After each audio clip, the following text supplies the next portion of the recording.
I'm Taylor Phillips. He's Louis Tenora, and this is episode 44 of True Sports.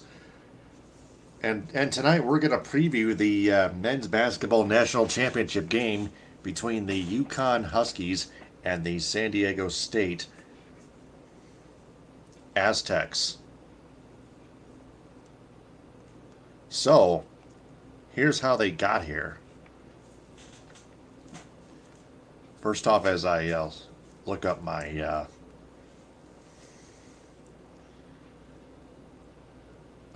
March Madness mobile app, Yukon, where the heck is it? Yukon. Yukon beat Iowa 87 to 63 in the round of 64, and they beat Yukon. They beat St. Mary's 70 to 55 in the round of 32. The Sweet 16, Yukon beat Arkansas 88 to 65. Watch out. The Huskies went on to the Elite Eight and clobbered Gonzaga 82-54. Yeah, I see that coming. Yep, in the Final Four semifinals, UConn took good care of Miami, Florida 72 to 59. And there they are in the national championship game. Their opponent, the San Diego State Aztecs. Let's look them up. San Diego State. They edged Colony of Charleston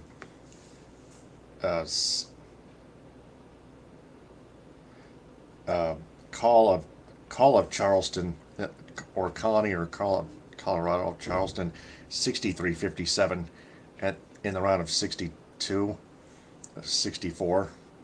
In the round of 32, they beat Furman 75-52. Whoa. Well, it's Furman. And then they upset Alabama 71-64. Mm. And then they just edged Creighton, the Blue Jays, 51 lousy cotton picking point in the Elite Eight. And then the Final Four semis.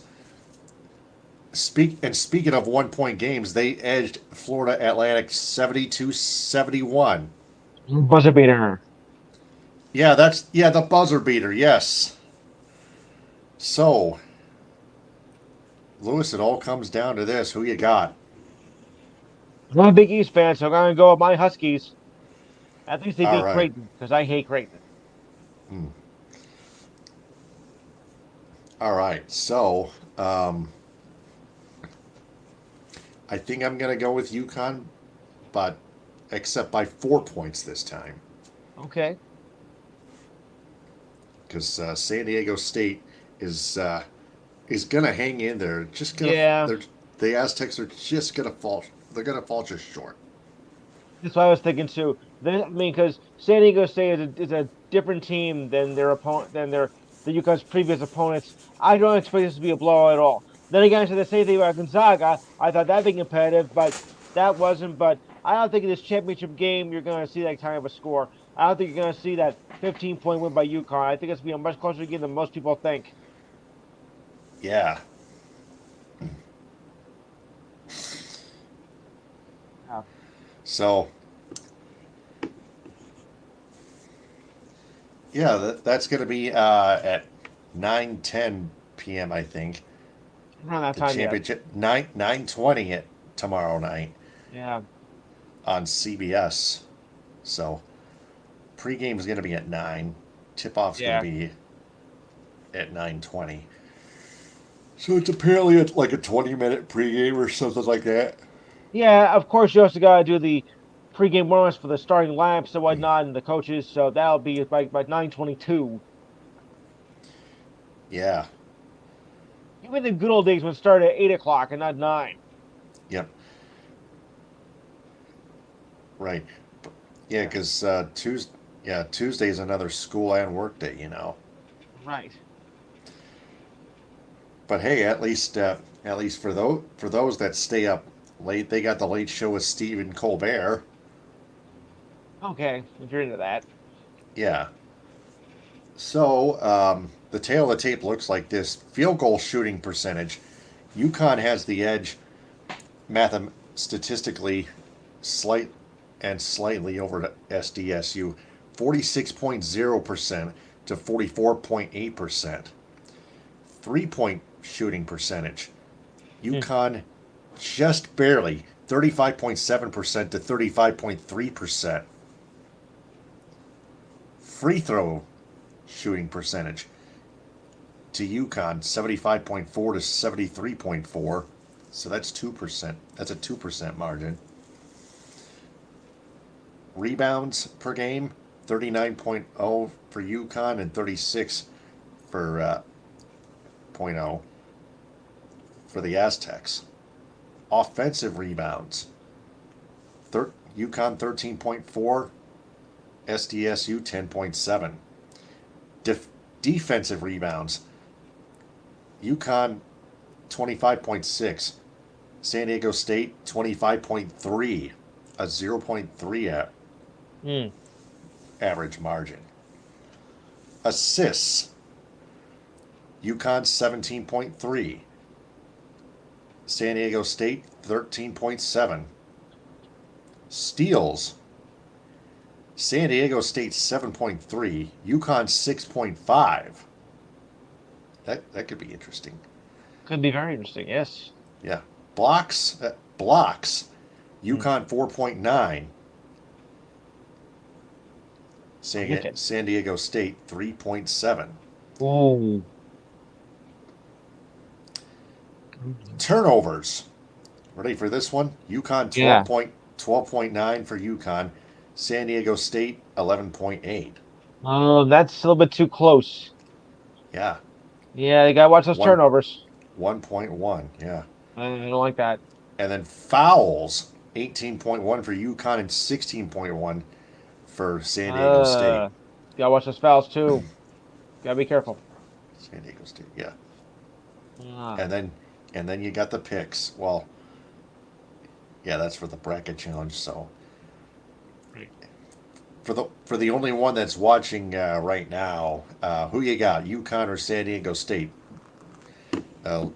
Leave your prediction in the comment there. If you got a scoring prediction, type that down. So with that in mind, I believe the opening series of baseball is over with. Yes. Yep, and that will be included in Lewis's True Sports Report. Go ahead. Absolutely. All right. So, like we just said, the opening weekend is over, but the scores are all in. I'll tell you, I like the way baseball's being done this year with the pitch clock. It's making for a much faster game. I think the average time has taken only 2 hours and 30 minutes plus in the first week of baseball. The Yankees finished the game in 2 hours 35 minutes in a 9-inning game this afternoon. My goodness. So I like what I'm seeing here, and they're delivering as it's promised. Me too, yeah. Happened. Okay. Not bad. All right. So to begin with, the Rays beat the Tigers 5-1. Springs got the win. Wentz got the loss. The Nationals over the Braves 4-1. Gore got the win. Schuster got the loss, and Finnegan got the save. Red Sox over the Orioles. Red Sox 9-5. Halkett got the win, and Irvin got the loss. Yankees blanked the Giants 6-0. Berno got the win, and Stripling got the loss. The Mets over the Fish. UConn the Marlins 5-1. Sega got the win. Rogers got the loss. Reds over the Pirates 3-1. Ashcraft got the win. Vesquales got the loss, and Diaz got the save. White Sox over the Astros 6-3. Clevenger got the win. Garcia got the loss. Twins over the Royals 7-4. Ryan got the win, and Keller got the loss. Cardinals over the Blue Jays 9-4. Montgomery got the win, and Bassett got the loss. Brewers over the Cubs 9-5. Lauer got the win, and Talon got the loss. Angels beat the A's 6-0. Anderson got the win. Waldichuk got the loss. D-backs as the Dodgers 2-1. Ooh. Chafin got the win. Gretno got the loss, and McGrewell got the save. Who was the only team that can beat the Dodgers? The Dodgers themselves. Sorry. Dave Roberts is over managing. Yeah, I know. But it's an old expression that Ralph uses with me. I'll explain it later, folks. Okay.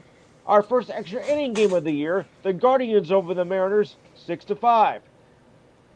De Los Santos got the win. Murphy, that's 2 E's, got the loss, and Stefan got the save. Rockies over the Padres over the Rockies, 3-1. Lugo got the win. Gomer got the loss, and Hatter got the save.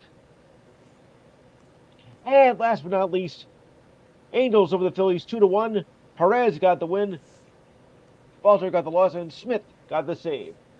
On to tomorrow's schedule. And it goes like this. And for a Monday night, it's pretty active, because usually Monday nights and Thursday nights are the least active in the week of baseball. So here we go. Starting in the afternoon, the Mets will take on the Brewers at 2:10. At 3:10, the Giants will take on the White Sox. At 6:40, you'll have the Cubs take on the Reds, and the Twins taking on the Marlins. 7:05, we got the Phillies taking on my Yankees. We got the Rays taking on the Nationals. 7:10,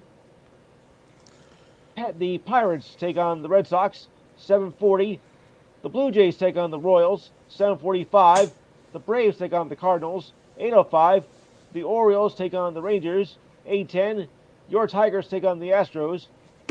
9:40, the Angels take on the Mariners.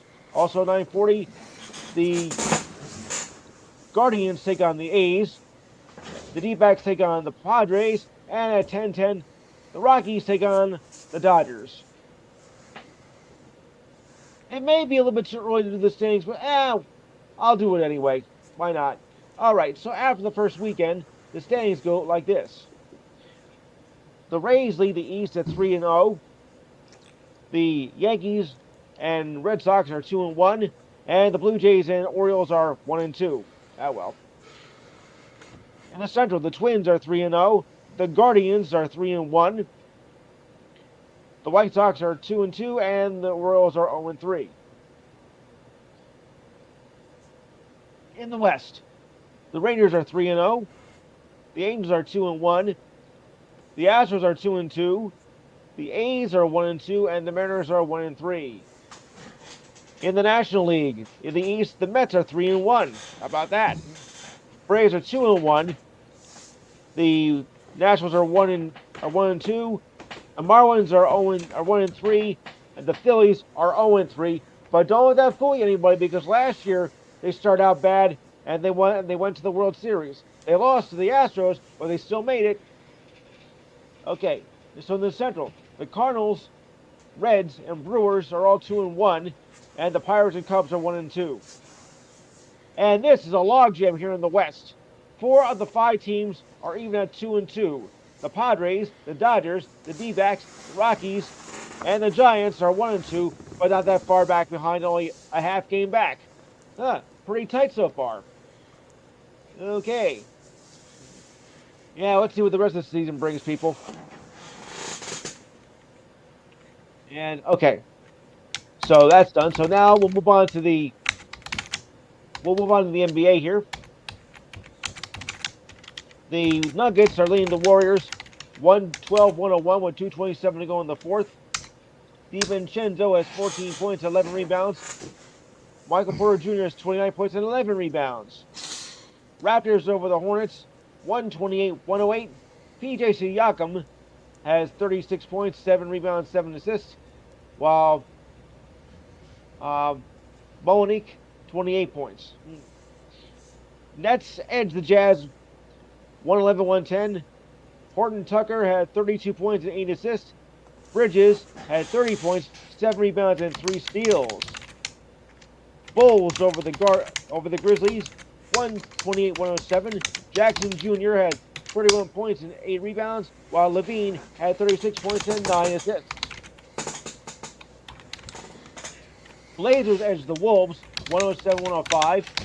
Sharp had 27 points, 6 assists, and 6 rebounds. Edwards, 37 points and 6 assists. Hawks edged the Mavericks 132-130. Hang on a second. I hate this.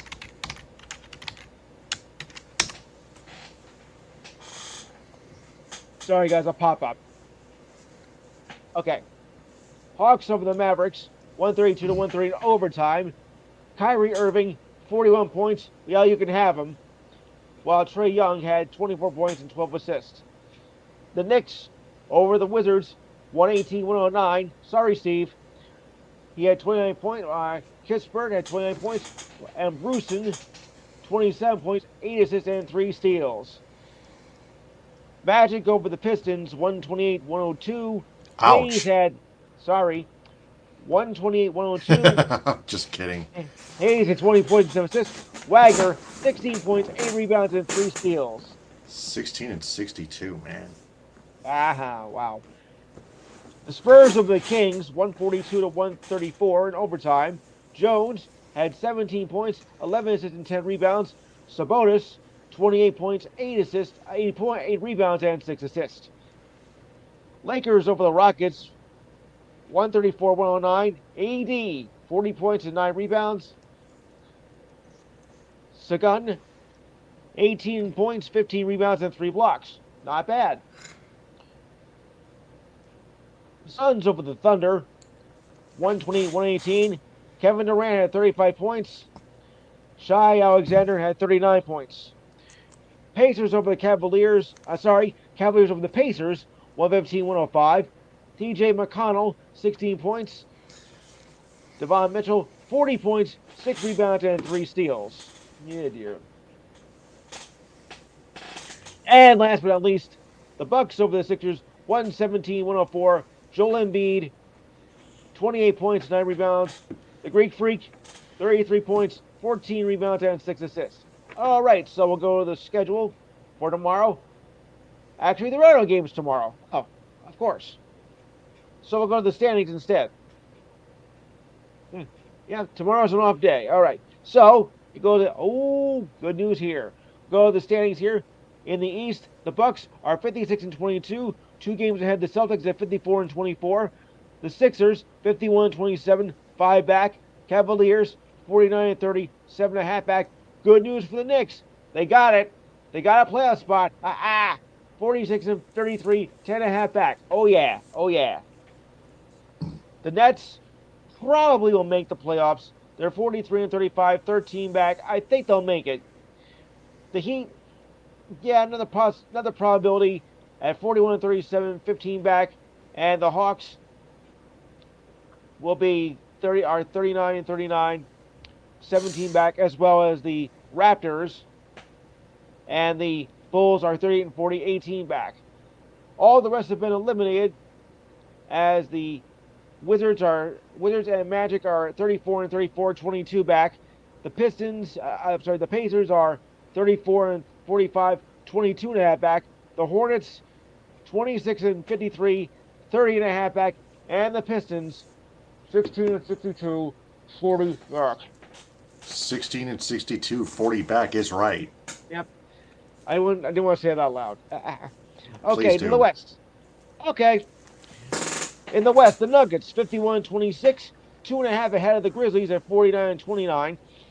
The Kings, the surprise team of the year, well, I think so, 47-31, 4.5 back. The Suns, who probably will make the playoffs in about a couple of days, 43-35, 8.5 back. Warriors and Clippers. Warriors are 41-37, 10.5 back. The Clippers are 41-38, 11 back. The Lakers are above 500 now. How about that? They're tied with the Pelicans at 40-38, 11.5 back. The Wolves are 39-40, 13 back, and the Thunder 38-41, 14 back. The Mavericks are 37-42, 15 back. Probably not going to make it, as well as the Jazz at 36-42, 15.5 back. Already eliminated are the Blazers at 33-45, 18.5 back. Further down the list are the Spurs at 20-58, 31.5 back, and the Rockets, who have been grounded all season, 19 and 60, 33 back. Yep. All right, shall we go to the ice? Why not? All right. A light day in the ice compared to last night, as I think everybody played in the league, so this was a rather smaller schedule, sort of. The Rangers beat the Capitals 5-2. Sorry, Steve. Bruins over the Blues 4-3 in a shootout. The Hurricanes over the Islanders 2-1. The Blue Jackets over the Senators 4-3 in overtime. The Jets over the Devils 6-1. Uh-oh. Flames over the Ducks 5-4. And the Kings over the Canucks 4-1. Let me tell you something, guys. It's a very tight race in the East right now, with the exception of who's the leader. But I will explain that in just a minute. So the schedule goes like this for tomorrow. I think you're cutting in and out. Oops. Yeah, a little bit maybe. Only 3 games tomorrow, actually. The Knights will take on the Wild at 8 o'clock. Much better. The Predators take on the Stars at 8:30, and the Coyotes take on the Kraken at 10. So here are now the standings. Now listen to these standings, guys. This might shock you, except for the Bruins. In the Atlantic Division, the Bruins 60, 12, and 5, 125 points. This is ridiculous. The Leafs 45, 21, and 10, 100 points. The Lightning 45, 25, and 6, 98 points. The Panthers 85 points, 39, 31, 7. The Sabres 37, 31, and 7, 81 points. The Senators are 37, 34, and 6, 80 points. The Red Wings 34, 33, and 9, 77 points. And the Canadiens, who are eliminated, are 30, 41, 6 at 66 points. Now, listen to this in the Metropolitan Division. Get ready for this. The top 3 teams are all within striking distance. The Hurricanes are at 49, 18 and 9, 107 points. The Devils, who lost today, 48, 21 and 8, 104 points. The Rangers, who won today, 45, 21 and 11, 101 points. It's that close. Islanders, neck and neck. I love it. Islanders 39, 30 and 9, 87 points. Sorry. The Pens 38, 29 and 10, 86 points. The Capitals 34, 34 and 9, 77 points. And your eliminators are the Flyers at 29, 34 and 13, 71 points. And the Blue Jackets, who can't wait for the season to be over with, at 24, 44 and 8, 56 points. Oh boy. The Boston Bruins, I mean, really, 125 points. This is not even the 2002 Red Wings here. The Red Wings won the President's Trophy and then rested, and they all of a sudden kept losing, and then they lost the first 2 games at home to Vancouver in the first round, but they came back to beat them in 6 games, and they still went on to win the Stanley Cup. But the Boston Bruins, they're not even intending to rest. Yeah. They don't even care. I know. Ugh. Sickening. Just sickening. Okay, to the West. The Wild are at 97 points, 44, 23, and 9. The Avalanche, right behind them at 45, 24, and 6, 96 points. Also at 96 points are the Stars, 41, 21, and 14. The Jets, 43, 31, and 3, 89 points. The Predators, 84 points at 38, 29, 8. The Eliminators are the Blues at 35, 35, and 7, 77 points. The Coyotes, 27, 37, and 13, 67 points. And the Blackhawks, 24, 46, and 6, 54 points. Oh, boy. To the Pacific, the Golden Knights, 47, 22, and 7, 101 points. The Kings are at 100 points at 45, 22, and 10. The Oilers, 99 points, 45, 23, and 9. Wow. The Kraken, who only their second year, I think are going to make it. They have 90 points at 41, 26, and 8. The Flames are 87 points at 36, 26, and 15. And your 3 eliminators are the Canucks at 34, 35, and 7, and 75 points. The Sharks, 22, 39, 15, 59 points. And the Ducks, 23, 44, and 10, 56 points. Ah, well. Sorry, I can't help you there, folks. All right, shall we? Whoops. Yeah. All right, let's go to the XFL. Yes, I said XFL. All right, so we have standings here as we're at the halfway point, past the halfway point of the season. In the Northern Division, the DC Defenders are 6-1. The St. Louis Blackhawks are 5-2, along with the Seattle Dragons, 5-2, and the Vegas Vipers are 2-5. In the Southern Division, the Roughnecks are 4-3. That's a leader of your division. That's weak. The Arlington Renegades are 3-4. The San Antonio Rams are 2-5, and the Orlando Guardians are 1-6. Oh boy. And incidentally, today, St. Louis beat Houston 24-15. Okay. And for you women's basketball fans out there, the women's championship was held today. So, and it went like this. And it went this way as, well, first let's read the story here. When Kim Mulkey took over the coaching job at LSU, there was never any question as to whether she would take LSU to a national title. But to do it 2 years in a row, to do it 2 years into the job as an underdog, counted out every turn, and against the Player of the Year, South Carolina's Caitlin Clark, Mulkey conceded that was not in her plans. Obviously not. In a game that delivered high drama and draw-dropping plays that were expected, Mulkey and unsung hero Jasmine Carson led LSU past Clark and South Carolina in what became the highest scoring game in women's history. With the win, Mulkey became the first women's coach to lead 2 different basketball schools to a championship. But this one was by far the most unexpected, as the Tigers were seeded number 3, questioned for large swaths of the season, not playing a tough enough non-conference schedule. Well now. With a minute left in the game, though, she pointed to her bench. She held back tears, and forward Angel Reese pointed at her ring finger at the crowd, shouted LSU in unison. Mulkey leaned against the bench as she was sworn by her staff as the final seconds ticked off the clock as the Tigers got their first ever national title. Wow. So congratulations on that. And the final score was LSU 102, Iowa 85. So congratulations. Okay, on to the rest of the day's news. All right, so for you Hall of Fame enthusiasts, I got a story here for you.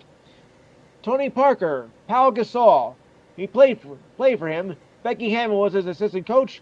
Dwayne Wade and Dirk Nowitzki had battles against him. Who am I talking about? Who else? San Antonio Spurs coach Greg Popovich. He's now finally a member of the Basketball Hall of Fame.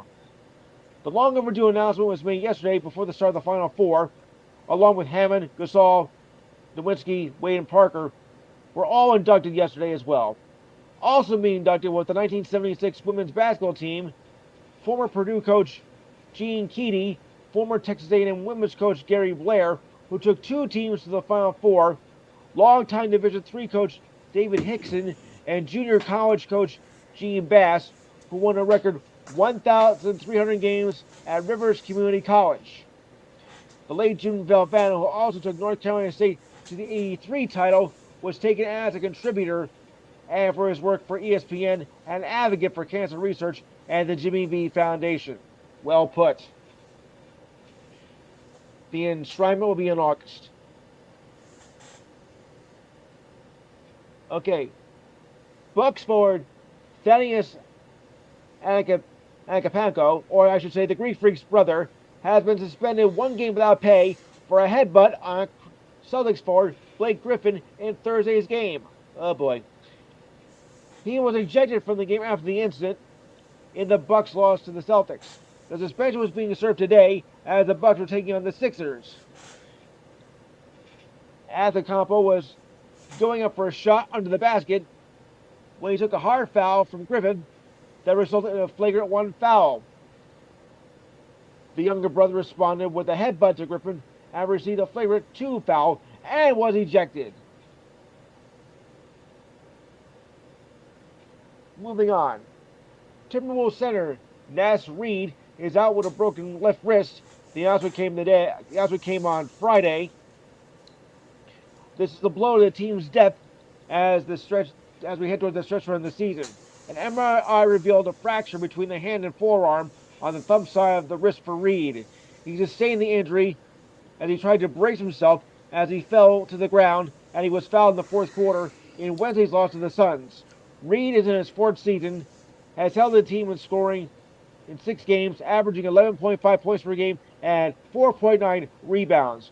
Reed has become a valuable asset to Rudy Gobert and Karl-Anthony Towns, or as I say, Cat, with the two-way skills off the bench. He provided to be valuable after Towns missed 52 games with a severe strained right calf muscle. With now 5 games left, or rather now 4 games left in the season, the Wolves at 39-38 had entered the game against the Lakers for 8th place. However, they were a game out of 6th that would avoid them in the play-in spot, but 2 games ahead of the Mavericks, who are on the outside looking in, but barely breathing at this point. Oh boy. I am barely breathing. All right, for your idiot of the week, Timberwolves center Rudy Gobert was fined $25,000, and head coach Tim Finch was fined $15,000 for criticizing the officials in Wednesday's game with the Suns. Oh, what a surprise. The Suns beat the Wolves 107-100, and Finch pointed out a miscue in free throw attempts. 27 for the Suns, 12 for the Wolves. Finch said that Suns coach Monty Williams' previous criticism of the officials works because they went to the line 27 times and we went only 12. But wait, there's more. Sitting up here and discussing it must have worked for them, said Finch. Gobert went a step further, claiming it is not really fair for the officials who are trying to help the Suns win. He alleged the Timberwolves don't get the calls because they are not one of the top marquee teams in the league. But I ask you, does Gobert have the right to say that because the Wolves are not one of the top marquee teams in the league and help the officials help the Suns win? I don't know. I don't think that's right to say that.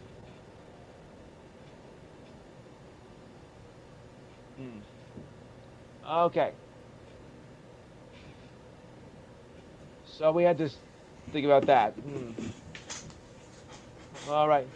Orioles forward Leon Dristani got a hat trick last night and got his 50th goal of the season in a 6-0 shutout over the Ducks and clinched a playoff spot for the 4th straight year. Dristani has points in each of his last 12 games, joins teammate Connor McDavid to have 50 goals this season for the Edmonton Oilers. This is the first pair of teammates to hit 50 goals this season since the Pens did back in the 95-96 season. The Oilers are still a point behind the LA Kings for second in the Pacific Division as we head into the final weeks. Providence guard Alan Breed has been suspended indefinitely as he was charged with multiple crimes for an off-campus incident yesterday, said by the school in a statement. Breed is no longer listed on the team's website. It was announced yesterday that the police department that Breed was charged with several crimes for actions that occurred off campus yesterday, said by a statement according to the university. As a result, the charges athletic director Steve Napalo and head coach Kim English have determined that Breed has been suspended from the men's basketball team and is barred from all basketball related activities as well. Police say that Breed is facing multiple firearm as well as domestic counts, that being said by multiple reports. English accepted the head coaching job last week as former coach Ed Cooley departed for Georgetown. English came from George Mason. Providence entered the tournament as the 11th seed before losing to Kentucky in the first round of this year's tournament. Right, moving along. A little bit of WrestleMania news from last night. Austin Theory defeated John Cena, but he's still the U.S. champ. The Street Profits defended a four-way tag. Seth Rollins defeated Logan Paul. A big deal. Trish Ida and Becky Lynch defeated Damage Control. Rey Mysterio defeated his son. Oh boy. Rita R won the SmackDown Women's Champ, defeated Charlotte. And we have new tag team champions. Kevin Owens and Sami Zayn defeated the USO. I think that's what it means. Wow. All right. Well, the Bruins keep on rolling along as they set a new franchise record for points in this season. David Pastrnak scores 14th career hat trick with a blast from Tristan Jarry late in the third period with a victory over the Pittsburgh Penguins. The Bruins by the way, the USO is the Usos. Usos. Okay, Usos. I was trying to figure out what that meant. The Bruins are now 59-12-5 at the time of this report, and are now 3 wins away from tying the all-time record of the 95-96. Who was that? Oh yeah, the Detroit Red Wings. I was trying to build up some drama here. Okay. The Bruins by the time of this report had 124 points in the season, surpassing the 1970-71 team with 121 points, which was 1 year removed from their first Stanley Cup, when Bobby Orr leaped to the ice. Oh boy. Yeah, the Boston Bruins. Watch them reach over 130. Yeah, I wouldn't be surprised. So, in that first semifinal game last night, Lamont Butler hit a jumper on the buzzer to beat the underdog San Diego's 77-75. It was unbelievable, Butler said. This is what I came to do. I'm glad the shot went in. The Aztecs to be in trouble as the Owls were beating him by 14 points. San Diego found its way back, though, as they usually do, and San Diego State pulled in a point when Jason D. Lee hit a jumper with 36 seconds left after FAU Janelle Davis missed a layup. Ooh. The Aztecs did not call a timeout and gave the ball to Butler. With the clock winding down, Butler dribbled to the baseline, found the cutoff, and circled back. He hit the jumper with 2 seconds left, sending San Diego State to the final, which will now be against UConn as they destroyed Miami last night. What a game. Wow. Okay. Well, if you believe in beginner's luck, I got one for you. Newcomer Davon Levy for the Sabres made 31 saves in his debut as the Sabres goaltender as they beat my Rangers on Thursday night. Yeah, thanks a lot. The Sabres were 5 points ahead of the Pens for the second wild card spot. Jeff Skinner scored the winning goal in overtime. Levy, who spent the past 2 seasons at Northwestern, signed an entry-level contract last month. The Rangers are still 3 points back of the Devils for second in the Metro Division, and this was coming off after 2 straight losses, but they won today, so that makes it a little bit even tighter. Oh boy. This last week of the season is going to be great. Kako, and Anna Fox scored for the Rangers, and Halbeck made 31 saves for the Rangers. Not bad. I did actually watch that game. NBA fans, I got good news for you. There's not going to be a lockout. There's no work stoppage. Thank you. So, the league and the players' union have agreed to a new 7-year deal that will last through the end of the decade. Source told ESPN. I'll be approaching 60 by then. Yeah. The deal takes effect next season. Was announced by the league and the union and should be approved within the next few weeks, if not sooner. The deal also includes a mutual opt-out after the 6th year.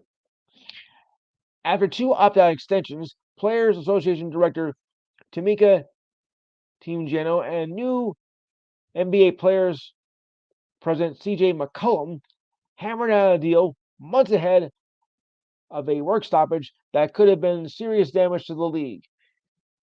Here are some of the details of the league's agreement. Follow with me carefully, please. The league is curbing the highest spending teams, such as the Warriors and Clippers, to continue to run up the salary cap and luxury tax spending while trying to add talent to the roster. The league is also implementing a second cap apron of $17.5 million over the tax line, and those teams will no longer have access to the taxpayer mid-level in free agency. in an attempt to curb the so-called load management, and lost games by star players, the NBA is trying eligibility for postseason awards such as all NBA teams and MVP players to play at least 65 games before considering for those awards. This season, the season in tournament, which could begin next season, will include pool play games into the regular season schedule in November, with 8 teams advancing to a single elimination tournament in December. Now, that's the only thing I don't like. I don't like the idea of having a mid-season tournament being played in the regular season.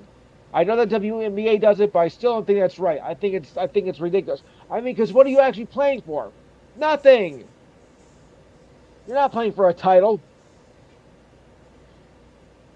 So to continue on, the Final Four will be held at a neutral site, with Vegas being considered. Each season tournament game will count in the standings. Oh boy. The two final teams wind up playing 83 games in the season, with players and coaches receiving additional prize money. I still don't like it. Now, I wonder what's next.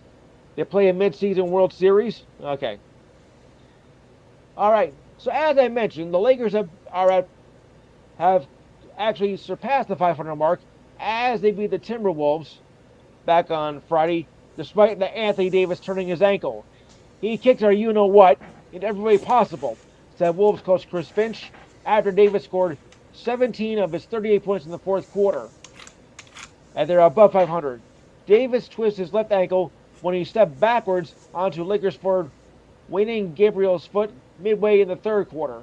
The Lakers' big man fell to the floor as play continued. On the other end, Davis needed help getting off the bench during a timeout.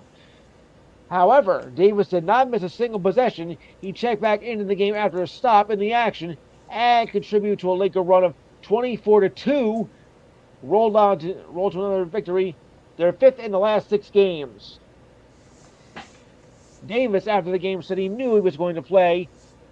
After the game, he tied the shoes tighter and played off the adrenaline until the end of the game and was able to get treatment and said he'll be fine.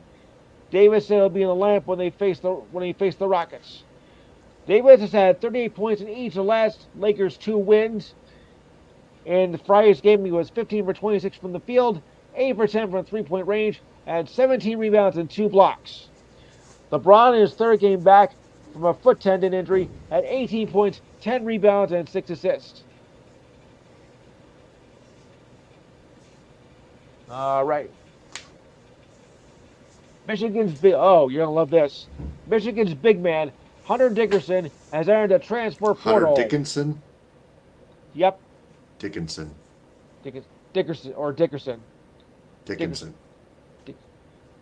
He is listed as a graduate transfer and plans to enter as a graduate at the end of the summer. One of the most dominant centers, as 3 years at Ann Arbor, became in the portal this spring. And he also earned all first-team honors in 2021 and 23, and second team in 2022. He was a consensus second All-American team in 2021. That was his sophomore year. Dickerson averaged 18.5 points per game, 9-point rebounds this season compared to 18.6 points and 8.6 rebounds. In his 94 games at Michigan, he averaged 17.2 points per game, 8.4 rebounds, and 1.6 blocks. Michigan will miss Hunter Dickinson. Yeah, I'm sure. Dickinson, Michigan made the Elite Eight in Dickinson's first season, and the Sweet 16 is second, but they missed the tournament after losing 3 straight games before Selection Sunday. Kansas freshman guard. I'll put more pressure on head coach Juwan Howard. Oh boy, that's what you don't need. Okay, Juwan Howard may be on the hot seat, in other words. Yeah, I know. A big gulp on that one. Okay, Kansas freshman guard Grady Dick will enter the 2023 NBA draft and will skip his remaining years of eligibility, as he told ESPN on NBA Today.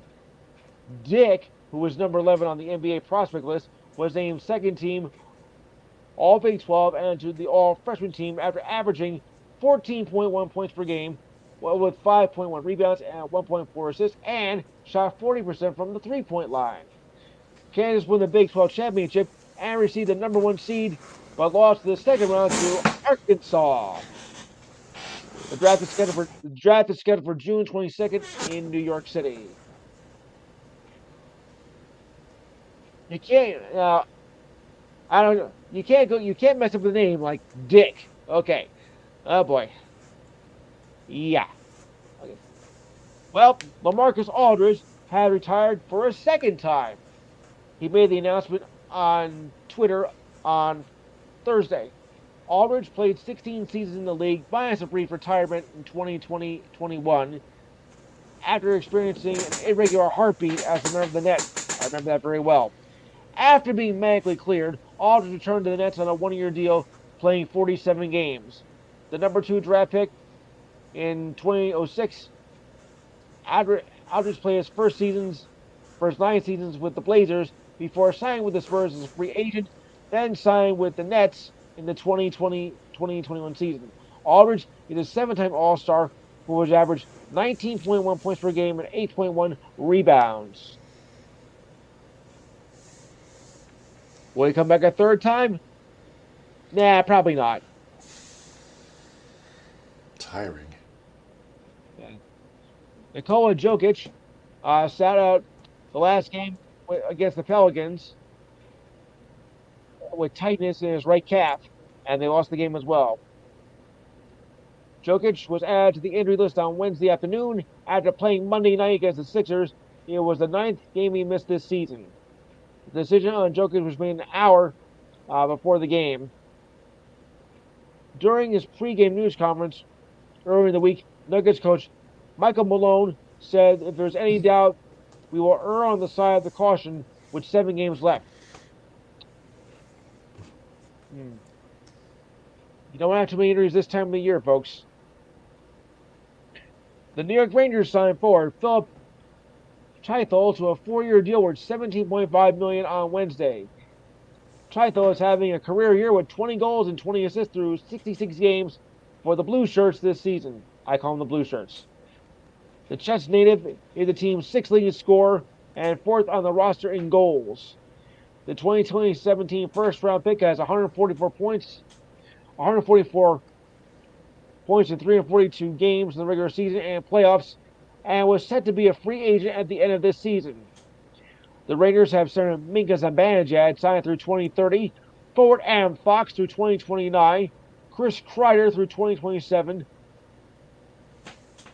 Artemi Panarin through 2026, and Igor Shesterkin, our goaltender, through 2025. We're solid, guys. We're solid. Yep. Yeah. All right. As I said, David Pastrnak, and now is up to 53 goals on the season. Oh, boy. And no one else is going to catch him in the standings as they now have claims to the President's Trophy. Since they're way out in front, no one's going to catch them. But remember, like I said, people, just because you win the President's Trophy does not mean you're going to win the Stanley Cup. Not by any means at all. I've seen too many teams who won the trophy and choke in the early rounds of the playoffs.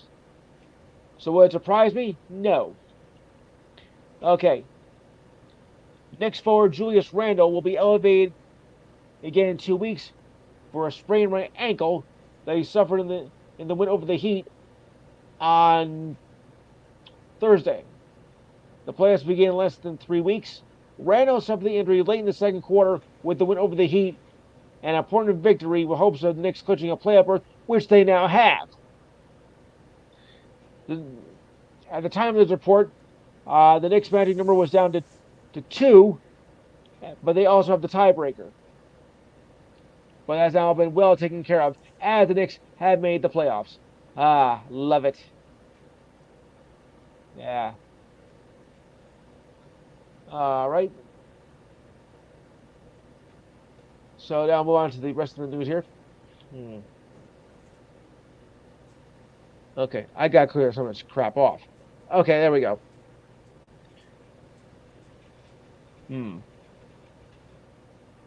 Caitlin Clark for this 41 points, 10 rebounds, 12 assists in the loss. Wow. Good player. Yep. Great player. Wow. Okay. So moving along, as we get some more notes here. All right. San Francisco Giants catcher Joey Bart was placed on the 10-day injured list with a strain in the middle of his back. The move was made retroactive to March 31st, and recalled reliever Sean Hygiel from AAA Sacramento before today's game against the New York Yankees, which they lost to the Yankees 6-0. In his first pro fight in 3 years, Roy Jones Jr. was defeated by former UFC champ Anthony Pettis by a majority decision last night. 2 judges scored the bout 77-75, while a third judge called it even. This was the first fight since a non-scored bout against another old-timer, Mike Tyson, back in 2020. Well, by boxing standards.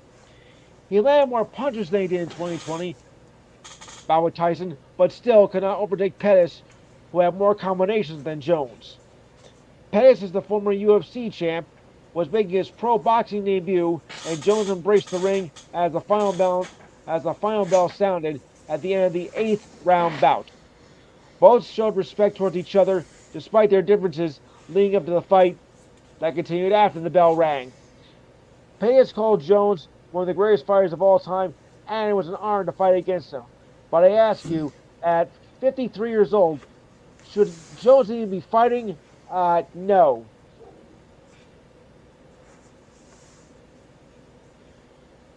I mean, really. Okay. All right. First up, Trace Thompson not only took his frustrations on a left-hander, he helped out one as well and had a career night. Thompson had 3 home runs, including a grand salami, along with 8 RBIs and a 10-1 victory over the Diamondbacks. He is the first player to drive in 8 runs or more in a season debut since RBIs came an official stat way back when, in 1920. The offensive outburst came in support of ace pitcher Clayton Kershaw, who got the best of his rival, as the Dodgers beat the Diamondbacks last night for the 16th time in 22 games. Kershaw got the victory, while Madison Bumgarner ended up the loser as they face off for the 12th time. And those two don't like each other at all. Wow. Why am I not surprised? I'm not It's surprised. a rivalry. Yeah, of course you're supposed to hate each other's guts.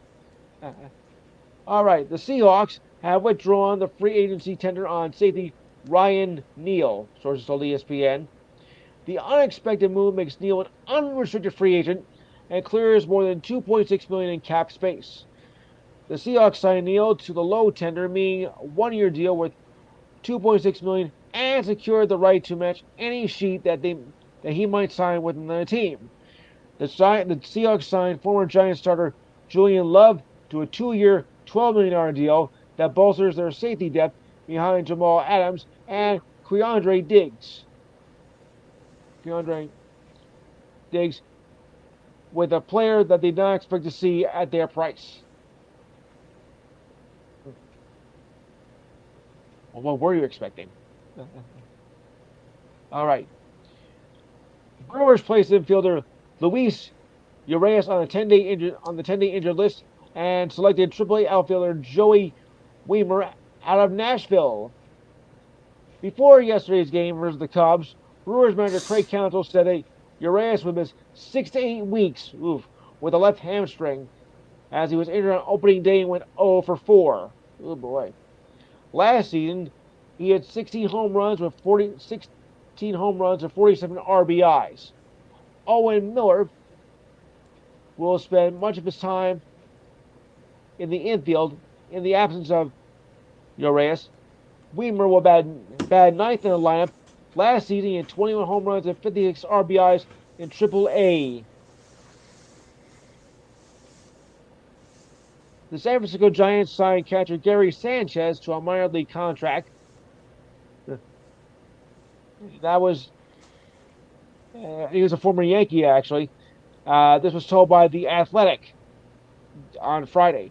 Sanchez can opt out if he is not signed to the majors, which was supposed to be on May 1st. So we got 29 days to go. The former Yankee star struggled with the Twins last season. He batted 205 with 16 home runs and 61 RBIs in 128 games. Not bad, if I do say so myself. That's not a bad season at all. Well, maybe for him. He's been 7 years with the Yankees. In his first season in 2016, Sanchez had 20 home runs with 53 RBIs and was second in American League Rookie of the Year honors. In 2017, he had 33 home runs with 90 RBIs, batting 278 in 122 games. His best year was in 2019 with 33 home runs and is a two-time All-Star.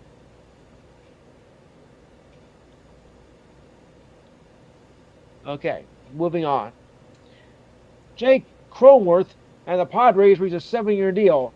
Sources confirmed to ESPN on Friday. The deal will become official when it receives approval from the league and would begin next season and keep Cronenworth with the Padres till 2030. Cronenworth was to become a free agent after the 2025 season. He will make $4.2 million this season, his first year as an arbitration eligible player. 7 years, though. All right. Now for the disturbing story of the week. NBA is investigating a confrontation between Angels third baseman Anthony Rendon and an A's fan in Thursday's opener in Oakland. In a brief video posted on social media, Rendon grabbed the fan by his shirt, called him a rather offensive word. Rendon continued his rant and challenged the fan and denies the claim. Rendon then calls him a very explicit name and takes a swipe, which does not connect, and lets go of the shirt and proceed to leave the area. No video was led up to the altercation was immediately available. We are aware of the video and are looking into the matter, said MLB in a statement. The Angels told multiple outlets they had no comment on the situation, and Rendon would discuss what happened as he spoke to reporters yesterday. As for the game itself, Rendon went 0 for 3 in a loss to the Angels. He missed most of last season after undergoing wrist surgery.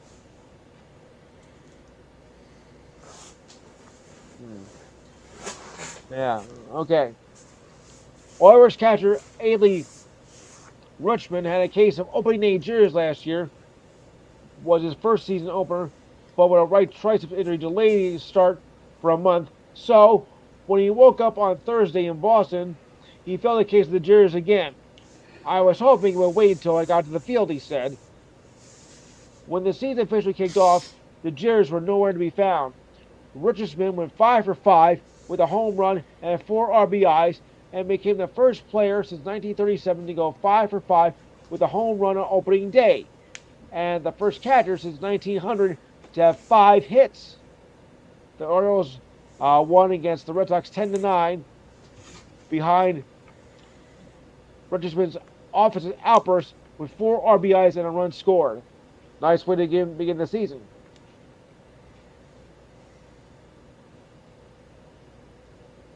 Ravens quarterback Lamar Jackson. Oh boy, here we go. Unleashed his latest chapter in the ongoing soap opera of contract talks with the Ravens last week, announcing he wants a trade request from the team as head coach Jim Harbaugh was about to speak to reporters. Jackson, who was representing himself, tweeted that he requested a trade on the Ravens back on March 2nd, and the team has not been interested in contract talks. He loves the game, and his dream was to help win a Super Bowl title. Yeah, right. Tweeting that, and Ravens fans are great, but I had to make this a business decision for what's best for myself and my family. The Ravens placed Jackson on the non-exclusive tag list on March 7th, 5 days after he made the trade request that allows him to negotiate with other teams. If Jackson signs an offer sheet, the Ravens have 5 days to either match or receive second-round picks as compensation. If there is no offer sheet offered, then Jackson would earn $32.4 million under the tag. Well, we'll have to wait and see about that, folks, won't we?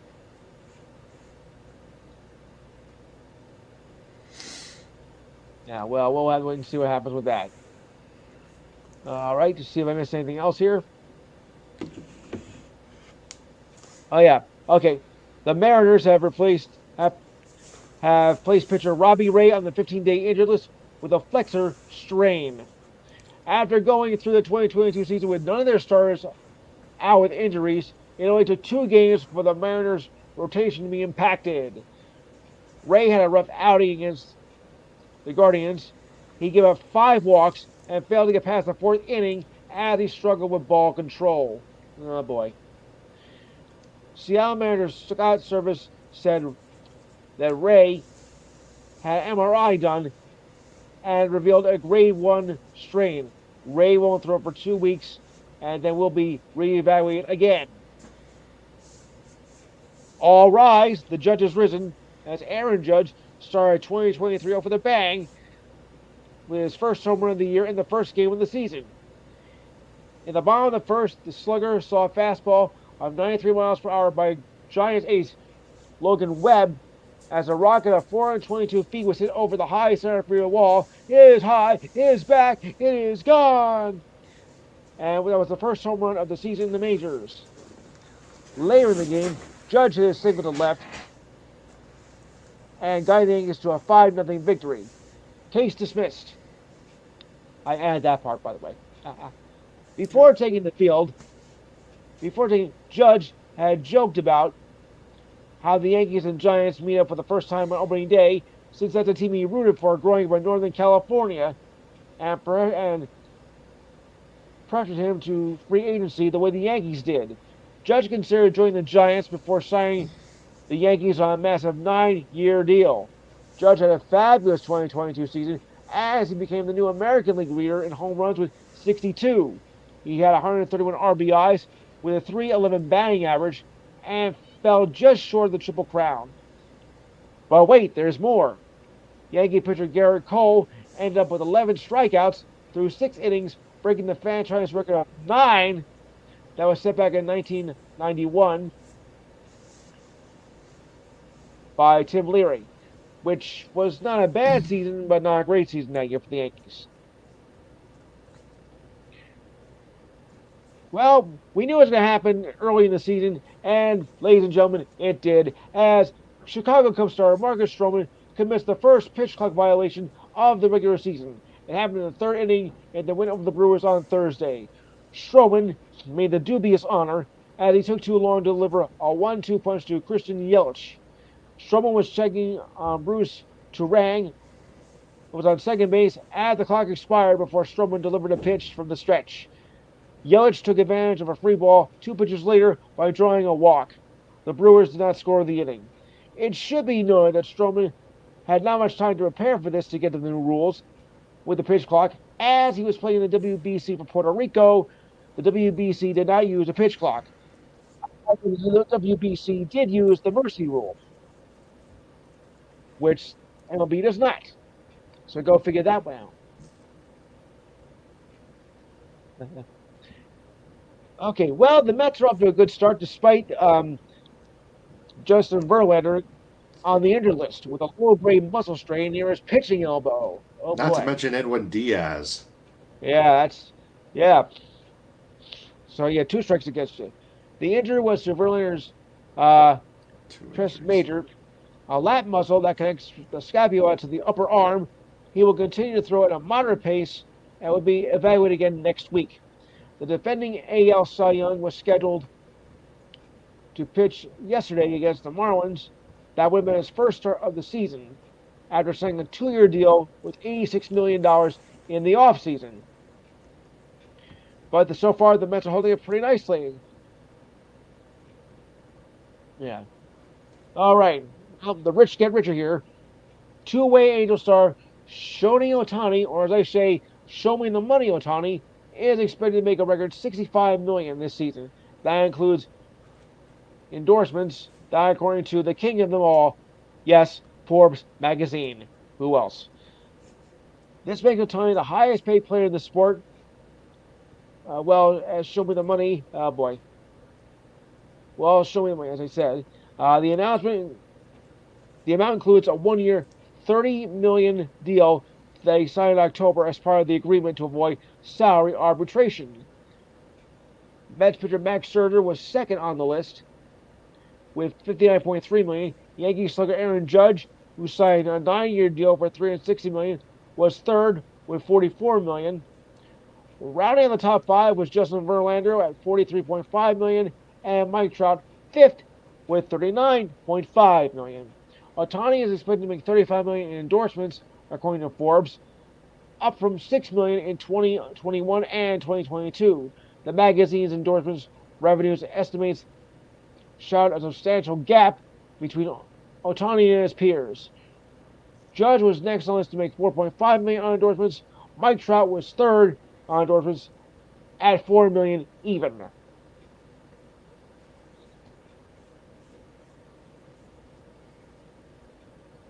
Bryce Harper goes on the 60-day injured list. Okay. Well, we knew that was going to happen anyway, folks. Not surprising. All right. Bryce Harper. Bryce Harper of all people. Yeah, I know. Edwin Diaz has got company. Yeah, move over, buddy. Okay. Braves infielder Orlando Arcia signed a 3 year contract with the club option for 2026. The Braves made an announcement just before their season opener against their rival, the Nationals. The Braves did not disclose financial terms, but sources confirmed to ESPN that the 3 base years of his deal are about 7.3 million, 73 million, and the team option is worth 2 million with a buyout of 1 million. It's 7.3 million. Okay. Arcia was entering the final year of his current deal with the Braves and was set to make 1.3 million this season. He batted ninth in Lamp in the Braves opener on Thursday. He will begin this season at shortstop as he got the starting job after demoting infielder prospects Vaughn Grissom and Brendan Shoemake down to the minors. Infield prospect to the minors. Arcia had 9 home runs and 30 RBIs in 299 bats last season. He was the Braves' second baseman for a 2-month stint as Ozzie Abeles was out with a broken foot through his primary position is at shortstop. In 7 Major League seasons, Arcia is a .253 hitter with 53 home runs between the Braves and the Brewers. Terms were reported by Fansided. All right. By Fansided, whatever that was. Yeah. Oh yeah, fan side from Sports Illustrated. Yes. Wow. And here's a bit of history. Keegan Murray beat the single-season rookie 3-point mark set by Donovan Mitchell, winning 117 in the 2017-2018 season. Here you go. I'm just looking over right now. All right. Okay. All right, so that wraps it for me. I'll turn back over to you, Taylor. All right, so that was episode 44 of True Sports. We previewed UConn versus San Diego State. We measured the tail of the tape. Yeah. We went over the their past games in in this bracket. Yes.